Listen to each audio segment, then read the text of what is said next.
উদ্বোধনের আগেই ধসে পড়া গাজীপুর সিটি কর্পোরেশনের কাশিমপুর ধনঞ্জয়খালী এলাকার সড়ক পরিদর্শন করেছেন স্থানীয় সরকার প্রতিমন্ত্রী মীর শাহে আলম।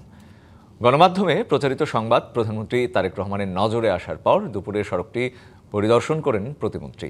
এ সময় নতুন করে তদন্ত কমিটি গঠন ও অভিযুক্তদের বিরুদ্ধে সরাসরি ব্যবস্থাও নেন তিনি। গাজীপুর মহানগরীর কাশিমপুর এলাকার তুরাগ নদের পশ্চিম তীরে বিটুমিনস কার্পেটিংয়ের মাধ্যমে সড়ক উন্নয়ন কাজ বাস্তবায়নে দুটি প্যাকেজের আওতায় প্রকল্প হাতে নেওয়া হয়। কাজটি বাস্তবায়নের দায়িত্ব পায় ঠিকাদারি প্রতিষ্ঠান ইউনাইটেড কমার্শিয়াল সেন্টার লিমিটেড। ধনঞ্জয়খালী এলাকায় ১,১৫০ মিটার রাস্তা নির্মাণের কাজ প্রায় শেষ পর্যায়ে। এই অবস্থায় সেটির একটি অংশ প্রথমে ফাটল ধরে পরে প্রায় ৪০ মিটার নিচে ধসে পড়ে। ঢালাইয়ের ৩ দিনের মাথায় রাস্তাটির ওই অংশে ফাটল দেখা দেয়। বর্তমানে সড়কের বিভিন্ন স্থানে ছোট বড় ফাটল দেখা দিয়েছে, যা পুরো সড়ককেই ঝুঁকিপূর্ণ করে তুলেছে। এতে ওই এলাকার মানুষের মধ্যে আতঙ্ক দেখা দিয়েছে। সড়ক উদ্বোধনের আগেই এই ঘটনা কাজের অবহেলা ও নিম্নমানের সামগ্রী ব্যবহারের অভিযোগ করেছেন স্থানীয়রা। যে পরিমাণে রড দেওয়ার কথা ছিল পিলারগুলোতে, সেই পরিমাণে রড দেয় নাই।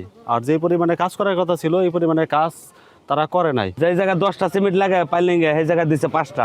ইনস্ট্রুমেন্ট কাঁচা মাল এখানে সঠিকভাবে দেয় নাই, যার কারণে আজকে এই রাস্তাটা দশ হয়েছে।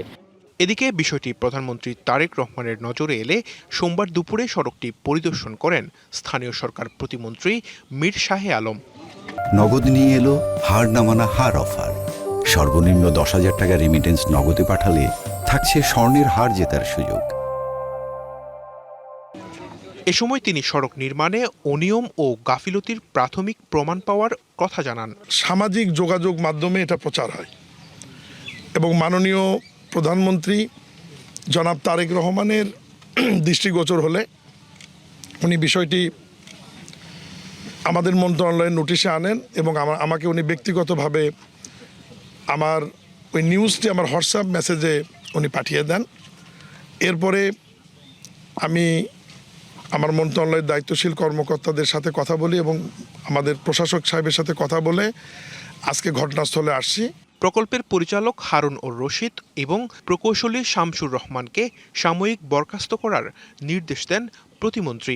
আমরা প্রাথমিকভাবে এই প্রজেক্টের কাজের দেখভালের দায়িত্ব যিনি ছিলেন এই জোনের নির্বাহী প্রকৌশলী শামসুর রহমান এবং পিডি হারুন ও রশিদকে আমরা সাময়িকভাবে বরখাস্ত সিদ্ধান্ত নিয়েছি যে তারা সাময়িকভাবে বরখাস্ত থাকবে এবং ঠিকাদারি প্রতিষ্ঠানের ব্যাপারে আপাতত তারা এই কাজ করতে পারবে না।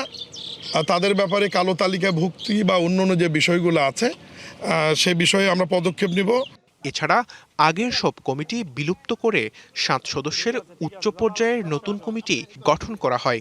নতুন কমিটিকে 15 দিনের মধ্যে তদন্ত প্রতিবেদন দেওয়ার নির্দেশ দেন প্রতিমন্ত্রী।